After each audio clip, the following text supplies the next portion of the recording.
तिथं होतं नोव्हेंबरमध्ये हां इथं बघा घ्या.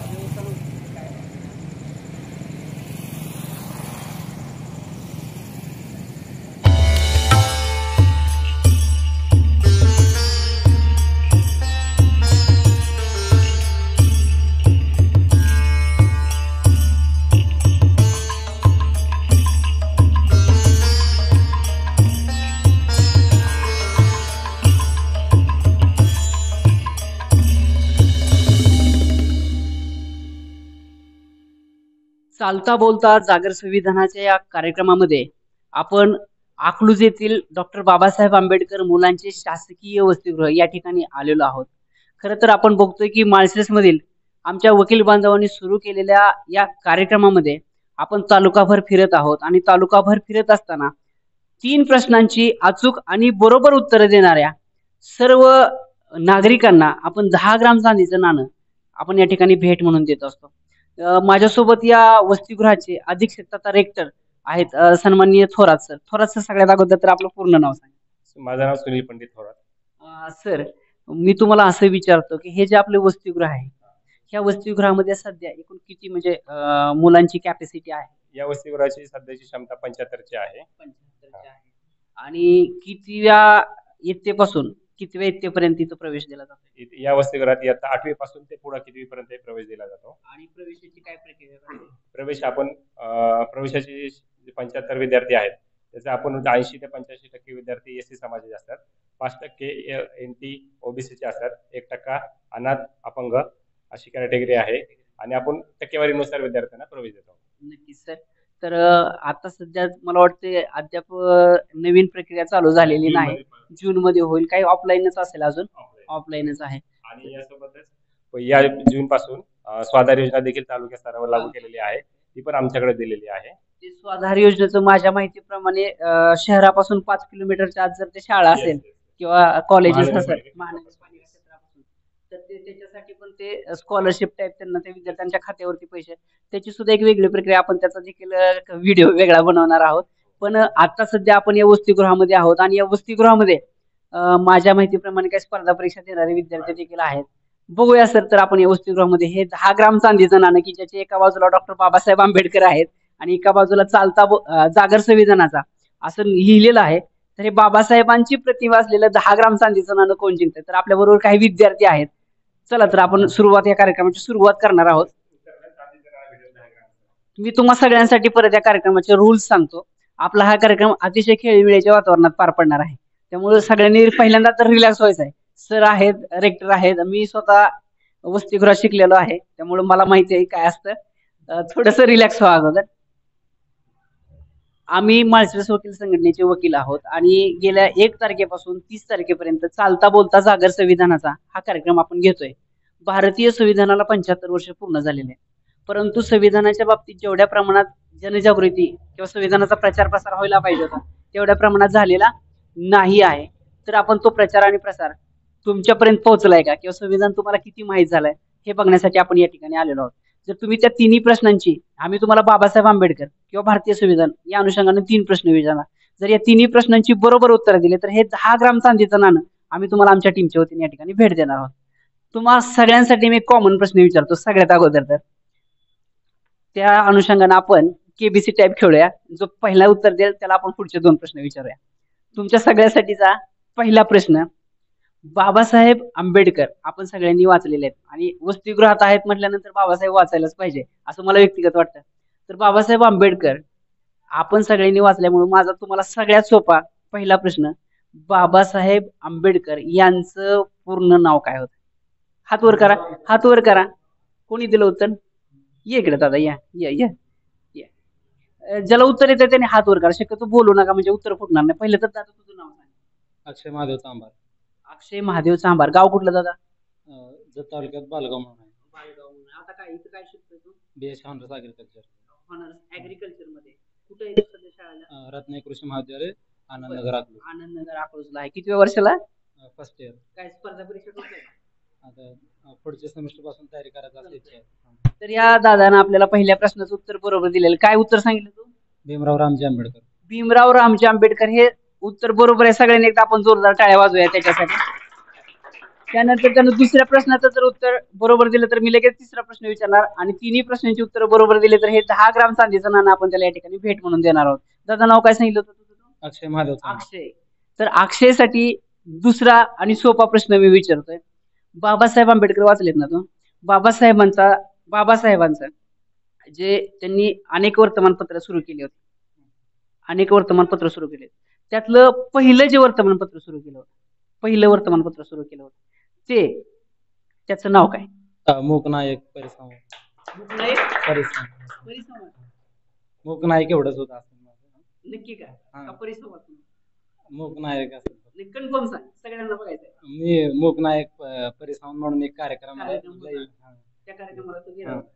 तर तो मूकनायक परिसंवाद जो कार्यक्रम आहे ना, तो बाबासाहेबांच्या पहिल्या वर्तमानपत्रावरतीच होता. तर फक्त परिसंवाद होतं, मूकनायक परिसंवाद होतं का मूकनायक होतं? मूकनायकच असेल फक्त. मूकनायक. दुसऱ्या प्रश्नाचं सुद्धा अक्षयने बरोबर उत्तर दिलेलं आहे. अक्षयसाठी एकदा जोरदार टाळ्या वाजवूया. अक्षय, बाबासाहेबांबद्दल मी तुला तिसरा सोपा प्रश्न विचारणार, जरा विचार करून उत्तर दे. जर बरोबर उत्तर दिलं तर अक्षय हे 10 ग्राम चांदीचं नाणं जिंकणार आहे. अक्षयसाठी तिसरा आणि सोपा प्रश्न. बाबासाहेब आंबेडकर तू वाचले, तू दोन्ही प्रश्नांची बरोबर उत्तर दिलेत अक्षय. आता शेवटचा प्रश्न आहे, जरा विचार करून उत्तर दे. बाबासाहेब आंबेडकर यांनी जे भारताचं संविधान आपल्याला दिलेलं आहे, हे संविधान तू कधी वाचलंय का आधी मला सांग? भारत पेटिका वाचले फक्त, संविधान पूर्ण वाचलं ना. भारताची काय वाचली? पेटिका संविधान पुस्तक मध्ये असते. उद्देशिका प्रियंबल. तर भारताची जी उद्देशिका आहे, मी तुला त्याच अनुषंगाने प्रश्न विचारतो. तू जे सांगशील त्या अनुषंगाने प्रश्न विचारतो. भारताची जी उद्देशिका आहे, आम्ही भारताचे लोक किंवा we the people of India, आपण इंग्लिश मधून पण ते म्हणतो. ही जी काही उद्देशिका आहे, ही कुणी लिहिली? पहिलीपासून माझ्या माहितीप्रमाणे 12वीच्या सगळ्या विद्यार्थ्यांचे जे पाठ्यपुस्तक असतात त्याच्यावरती पहिल्या पानावरती भारताची उद्देशिका दिलेली आहे. आम्ही भारताचे लोक, भारताचे एक सार्वभौम. तर ही उद्देशिका लिहिली कुणी? सोपा प्रश्न आहे. आंबेडकरांनी लिहिलं असेल त्यावेळेस राष्ट्रपती. कन्फर्म सांगायचं? माहिती नाही सांगता. काय हरकत नाही अक्षय, तू या कार्यक्रमात सहभागी झाला त्याबद्दल आभार आहे. या ठिकाणी या मुलांच्या शासकीय वसतिगृहात, ज्या वसतिगृहाचं नाव डॉक्टर बाबासाहेब आंबेडकर मुलांचे शासकीय वसतिगृह अकलूज असं हे वसतिगृह आहे. आणि या वसतिगृहामध्ये शिकणारी बरीचशी मुलं, म्हणजे मी सुद्धा वसतिगृहातूनच आलेलो आहे आणि मी चांगल्या प्रकारे वकिली करतोय. अतिशय प्रतिकूल परिस्थितीमधून दादा मी पण वकिली शिकलेलो आहे आणि वसतिगृहातच शिकलेलो आहे बारामतीच्या. त्यामुळं जे मुलं वसतिगृहातून शिकून पुढे गेलेले आहेत ते नक्कीच मोठ्या पदावरती त्यांनी गेलेले आहेत आणि अशा अनेक उदाहरणं आहेत. तर या वसतिगृहामध्ये आपण अक्षय बरोबर खेळत होतो. त्यांनी दोन्ही प्रश्नांची बरोबर उत्तर दिली, परंतु त्याला तिसऱ्या प्रश्नाचं उत्तर देता आलं नाही. काय हरकत नाही, परंतु ते उत्तर तू पाठीमागून सांगितलं होतं. सगळ्यात अगोदर दादा तुझं नाव? आकाश सतीश डावरे. आकाश डावरे. गाव कुठलं आकाश? चौंडेश्वरवाडी. इथला जवळच आहे, काय हरकत नाही. आकाश चौंडेश्वरवाडीचा आहे. अगदी मला वाटतं 5-6 किलोमीटर इथं अंतर आहे. तर आकाश कितवीला येतो आता? आता BSY सेकंड इयर SM कॉलेजला हा सेकंड इयर द्वितीय वर्षात शिकतोय पदवीच्या आणि आर्मी भरतीची तयारी करतोय. आमच्या शुभेच्छा आहेत आकाशसाठी. आकाश, तू पहिल्या प्रश्नाचं उत्तर सांगितलेलं आहे, बरोबर सांगितलं. आता परत एकदा कॅमेऱ्यामध्ये सांग, भारताचे जे प्रियांबल आहे, उद्देशिका आहे, आम्ही भारताचे लोक, ही कुणी लिहिली? पंडित जवाहरलाल नेहरू. पंडित जवाहरलाल नेहरू. हे कुठं वाचलं होतं का ऐकलं होतं? भरतीचं हे करताना वाचलेलं होतं. तर पंडित जवाहरलाल नेहरू हे उत्तर बरोबर आहे. आकाशासाठी सगळ्यांनी एकदा जोरदार टाळ्या वाजवा. खरं तर आपण कितीतरी वेळा भारताची उद्देशिका वाचत असतो, परंतु ती कुणी लिहिली हे आपण कधी शोधण्याचा प्रयत्न केलेला नसतो. आणि हा प्रश्न MPSCच्या इंटरव्ह्यू मध्ये विचारला गेला होता. मी मुद्दाम तो विचारला होता, कारण मला अपेक्षा होती की त्या वसतिगृहातून हे नाणं जावं आणि त्याच्यासाठी मी विचारलं होतं. आकाशने या पहिल्या प्रश्नाचं उत्तर बरोबर दिलेलं आहे. आकाश, तुझ्यासाठी मी दुसरा प्रश्न विचारतो, जरा विचार करून व्यवस्थित उत्तर आहे. आपल्याला हे 10 ग्राम चांदीचं नाणं जिंकायचंच आहे, 100% जिंकायचं आहे. आकाश, तू आता SYBL आहे. बाबासाहेबांनी सुद्धा अनेक पदव्या घेतलेल्या आहेत. बाबासाहेबांकडे 16 पदव्या होत्या. बाबासाहेबांनी 16 पदव्यामध्ये त्यांची फार मोठी एक पदवी आहे, डिलीट. डिलीट. त्याबद्दल काय माहिती आहे का डिलीट बद्दल? नाही नाही, मी प्रश्न मग बदलू का? ते नको विचारायला तुला. डिलीट बद्दल माहित नाही म्हणलं तुला विचारत नाही. मी तुला सोपा प्रश्न विचारतो. बाबासाहेबांनी मॅट्रिक केलं होतं. मॅट्रिक म्हणजे आताच्या आपण 10वी म्हणतो, पण त्या काळात त्याला मॅट्रिक म्हणत होते. तर बाबासाहेबांची जे मॅट्रिक आहे, मॅट्रिक 10वीची परीक्षा, ही कुठल्या वर्षी पास केली काय माहिती? सोपा प्रश्न आहे. बाबासाहेबांबद्दल एवढं तर नक्कीच माहित पाहिजे आपल्याला. नाही सांगता येणार, काय हरकत नाही. बाबासाहेबांचं वय जरी मोजलं तरी तुझ्या सांग लक्षात आलं असतं. बाबासाहेबांचा जन्म 14 एप्रिल 1891 चा आहे. तिथून वय मोजलं तरी तुझ्या लक्षात उत्तर यायला पाहिजे. 91. आकाश विचार करून सांग, काय हरकत नाही.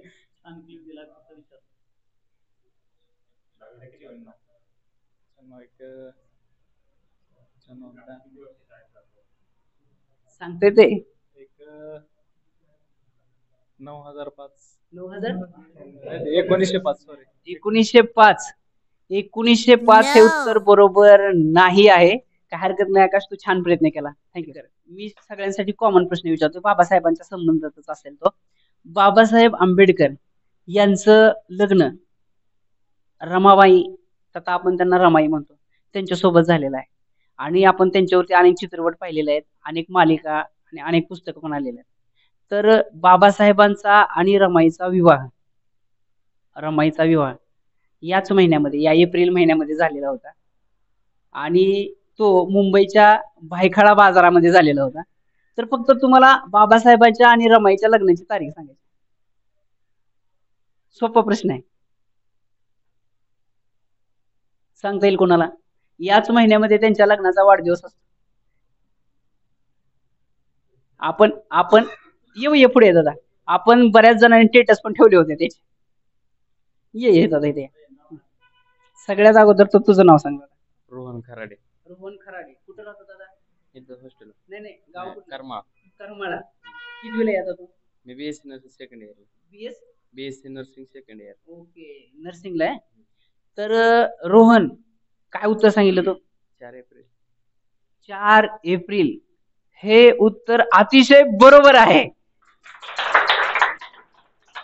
रोहन, पहिल्या प्रश्नाचं उत्तर तू बरोबर दिलेलं आहे. दुसरा प्रश्न मी तुझ्यासाठी सोपाच विचारणार आहे. बाबासाहेब आंबेडकर यांनी जे एक ग्रंथ लिहिला होता, त्या ग्रंथावरती या देशाची रिझर्व्ह बँक उभी आहे आपण असं म्हणतो. प्रबंध होता खरं तर तो. त्या प्रबंधाचं नाव? सोपा प्रश्न आहे. नाही, मी तुला क्लू देतो. 1 एप्रिल हा दिवस आपण भारतीय रिझर्व्ह बँकेची स्थापना दिवस म्हणून साजरा करतो. तर ही रिझर्व्ह बँक ज्या कन्सेप्ट मधून आली, तो बाबासाहेबांचा प्रबंध होता. त्या प्रबंधातून ही रिझर्व्ह बँकेची स्थापना झाली. तर फक्त आपल्याला त्या प्रबंधाचं नाव सांगायचं. नाही सांगता येणार. कोणाला सांगता येते का अजून दादा? सोपा प्रश्न आहे. भारतीय रिझर्व्ह बँक ही, ये दादा पुढे. तू आताच होता ना, ह्याच कार्यक्रमात होता ना, रिपीट होईल. पण दुसऱ्या कोणाला येत नसलं तर आपण परत मला वाटतं ह्याच्याकडे जावं लागणार आहे आपल्याला. कोणाला येते का त्याचं उत्तर सांगता? नाहीच. काय उत्तर आहे दादा? प्रॉब्लेम. कोणाला? या पुढे या तुम्ही, कारण डबल नको व्हायला. आपण त्यांना पण एक चान्स देऊन बघूया. या दादा इथं. तुम्ही नाव सांगा पहिलं तर तुमचं. नाव अमोल कुमार भोसले. अमोल कुमार भोसले. गाव कुठलं भोसले? बोरगावचं आहे. आणि इथं काय म्हणून कामाला आहे तुम्ही? ते वॉचमॅन म्हणून कामाला आहे. भोसले सर, शिक्षण किती झालंय तुमचं? ग्रॅज्युएशन कशात केलंय? इकॉनॉमिक्स मध्ये ग्रॅज्युएशन केलंय. अर्थशास्त्रामध्ये ज्यांनी पदवी घेतलेली आहे त्यांना भारतीय रिझर्व्ह बँकेबद्दल नक्कीच माहित असायला हरकत नाही. प्रॉब्लेम मध्ये प्रॉब्लेम ऑफ रुपीज, पैशांची समस्या, हा जो बाबासाहेबांचा प्रबंध होता. हे उत्तर भोसले साहेबांनी बरोबर दिलेलं आहे. भोसले साहेबांसाठी एकदा जोरदार टाळ्या वाजवा. भोसले साहेब, तुमच्यासाठी दुसरा आणि सोपा प्रश्न विचारतो मी. बाबासाहेब आंबेडकर यांचं जे आता तुम्ही प्रॉब्लेम ऑफ रुपीज सांगितला, तसा त्यांचा दुसरा धर्माबद्दल, बौद्ध धर्माबद्दल ग्रंथ लिहिलेला आहे त्यांनी, भगवान बुद्धांनी त्यांचा धम्म. तर तो जो मूळ ग्रंथ तो हिंदी मराठी इंग्रजी नक्की कोणत्या भाषेत? इंग्लिश भाषेत होतं. काय नाव होतं त्याचं? पालेभाज्या इंग्लिशमध्ये काहीतरी नाव काय होतं त्या ग्रंथाचं? बुद्ध ऑफ काहीतरी होतं, बुद्ध ऑफ थॉमस का काहीतरी. बुद्ध ऑफ थॉमस नाही उत्तर. No. नाही उत्तर. बुद्ध ऑफ थॉमस नाही. बुद्ध. तुम्हाला फार सोपा प्रश्न मी दुसरा विचारलाय सर. ऑलरेडी मी त्याचं फक्त तुम्हाला ट्रान्सलेटच करून सांगायचंय. ट्रान्सलेटच करून सांगायचंय. नाही सांगता येत. दुसऱ्या कोणाला सांगता येत? ये दादा ये पुढे पुढे. काय हरकत नाही बसले साहेब. हा नाव सांग तुझं आधी. प्रतीक दत्तात्रय मस्के. मस्के. काय उत्तर आहे? Gautam Buddha and his Dhamma. Gautam Buddha and his Dhamma. नक्की कन्फर्म हो. Confirm No. कन्फर्म सांगायचं. सोपा प्रश्न आहे. ते उत्तर नाही. ते उत्तर नाही. तू बरोबर सांगितलं उत्तर. थोडंसं चुकलंय. थोडंसं नॉमिनल चुकलंय. करेक्शन करू शकतो. अजून काही वेळ गेलेली नाही. नाही तीच. काय उत्तर सांगितलं? Gautam Buddha and his Dhamma. Gautam Buddha and his Dhamma हे उत्तर नाही मस्के. बुद्धा अँड हिज धम्मा असं ते उत्तर आहे. काय हरकत नाही. छान प्रयत्न केला तो. यानंतर आपण दुसरा अगोदर तर तुझं नाव सांग. संकेत माधव कांबळे. कितवीला आहे तू? 8वी. आठवीला आहे. तुला आठवीच्या अनुषंगानं सोपं मी 3 प्रश्न विचारणार. जर बरोबर उत्तर दिले तर हे 10 ग्राम चांदीचं नाणं दादा मी तुला देणार. संकेत तुझं 8वीला आहे ना? 8वीला आहे. तुला 8वीच्या अनुषंगानंच प्रश्न विचारतो. बाबासाहेब आंबेडकरांबद्दल थोडंफार वाचलंय का? पुस्तक वगैरे काय वाचलंय का? बाबासाहेब काय वाचलंय? आत्मचरित्र वगैरे काय इतकं नाही. काय वाचलं? का पुस्तकात जे शिकवलं तेवढंच? तेवढंच. मी तुला तेवढंच विचारतो. बाबासाहेब आंबेडकरांचं जे महापरिनिर्वाण आहे, महापरिनिर्वाण ते कोणत्या तारखेला झालं? सोपा प्रश्न आहे.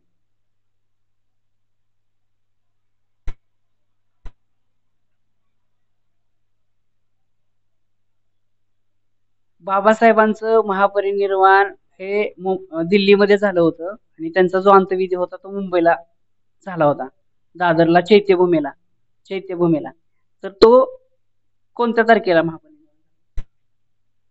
फोडू नका उत्तर. हात करा. येते संकेत काय हरकत नाही. No. दुसऱ्या कोणाला येते? चला दुसऱ्या. नाही डबल नको. ये दादा डबल नको. आपल्याला काय कार्यक्रमामध्ये सगळ्यांना संधी मिळावी. तुझं नाव सांग दादा. राहुल शिवाजी बनसोडे. राहुल. गाव कुठलं? आवे. आवे. ते तर आवेचे आहे ते बनसोडे साहेब. एकदा राहुल साठी जोरदार टाळ्या वाजवूया कारण ते आवेचे आहे तीच मोठी गोष्ट आहे.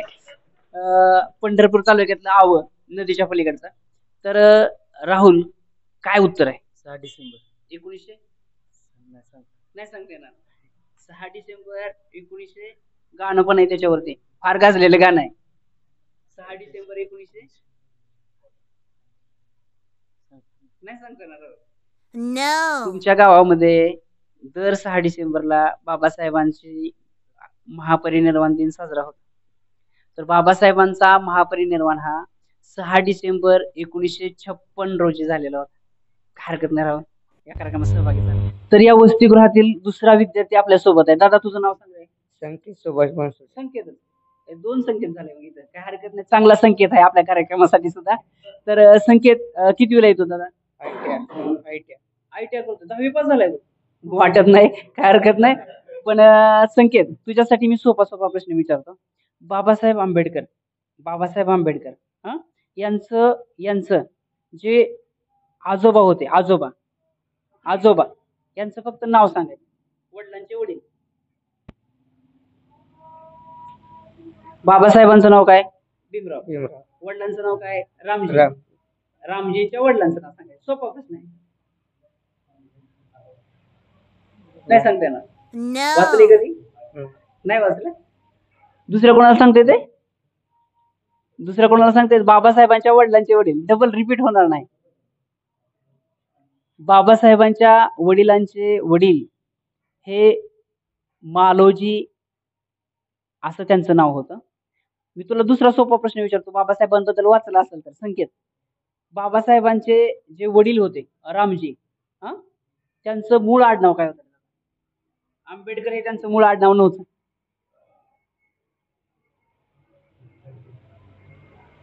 नाही सांगितलं. No. दुसऱ्या कोणाला सांगता येईल बाबासाहेबांचं मूळ आडनाव? मस्के मग असे सांगता चुकला होता थोडासा. त्यानं सांगितलं होतं बरोबर. मस्के सांगा. त्यांचं मूळ आडनाव आमटे होतं. आमटे No. आमटे. बाबा आमटे. नाही. डॉक्टर बाबासाहेब नाही. आंबोले आंबोले हे पण उत्तर बरोबर नाही. या पुढे पुढे या. हा. सांगा उत्तर. सपकाळ सपकाळ संकपाळ का सपकाळ? सपकाळ. सपकाळ. सपकाळ हे उत्तर बरोबर नाही आहे. आंबवडेकर. आंबवडेकर हे उत्तर पार्शली बरोबर आहे, काय हरकत नाहीये. परंतु बाबासाहेब आंबेडकर यांचं जे मूळ आडनाव होतं ना, ते खरं तर संकपाळ असं होतं. ते संकपाळ आडनाव जरी त्यांचं ते असलं तरी ते त्यांचं मूळ गाव आपल्या कोकणातले आंबवडे असल्यामुळे त्यांना आंबवडेकर असं देखील म्हणत होते आणि ते पुढे जाऊन त्यांचं ते आंबेडकर असं नाव झालेलं आहे. काय हरकत नाही दादा, तू पहिल्या प्रश्नाचं पार्सली किंवा पार्टली सुद्धा उत्तर बरोबर सांगितलेलं आहे.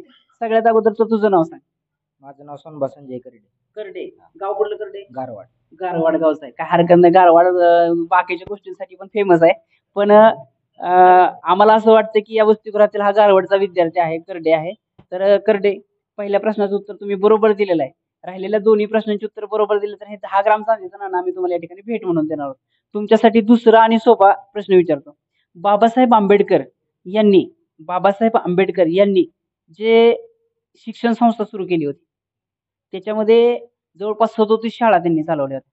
37 शाळा आणि महाराष्ट्रातल्या वेगवेगळ्या गावामध्ये चालवल्या आहेत. आपल्या पंढरपूरला सुद्धा त्यांची एक शिक्षण संस्थे, त्या संस्थेची एक शाखा आहे. तर त्या फक्त संस्थेचं नाव सांगायचं आपल्याला.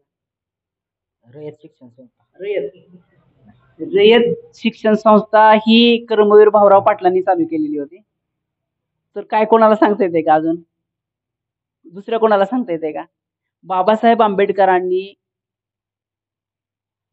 एक शिक्षण संस्था सुरू केली ज्याचे 37 पेक्षा जास्त शाखा वेगवेगळ्या ठिकाणी आहेत आणि बाबासाहेबांच्या त्या संस्थेमुळं औरंगाबादच्या मराठवाडा विद्यापीठाला बाबासाहेबांचं नाव दिलं गेलं. त्यामुळे ती संस्था आपल्याला माहीत असणं गरजेचं होतं की त्या संस्थेच्या माध्यमातून जी आज वसतिगृहाची कन्सेप्ट आहे ती सुद्धा त्या संस्थेच्या माध्यमातूनच आलेली आहे, शासकीय वसतिगृहाची.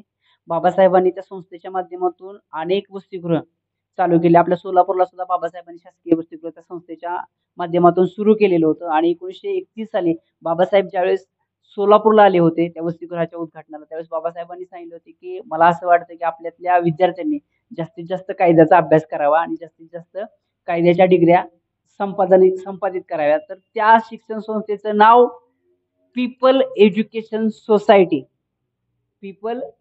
सोसायटी असं नाव होतं. काय हरकत नाही दादा, तू खूप छान प्रयत्न केला. आता शेवटचे 2 प्रश्न आपण घेणार आहोत. मला आशा आहे की ह्या शेवटच्या 2 प्रश्नात तरी ह्या वसतिगृहामध्ये हे नाणं जिंकलं जावं. तर तुमच्या सगळ्यांसाठी एक कॉमन मी प्रश्न विचारतो, सोपा विचारतो. बाबासाहेब आंबेडकर यांच्या ज्या पत्नी होत्या रमाई, यांचं माहेरचं आडनाव काय होतं? म्हणजे बाबासाहेबांची सासरवाडी.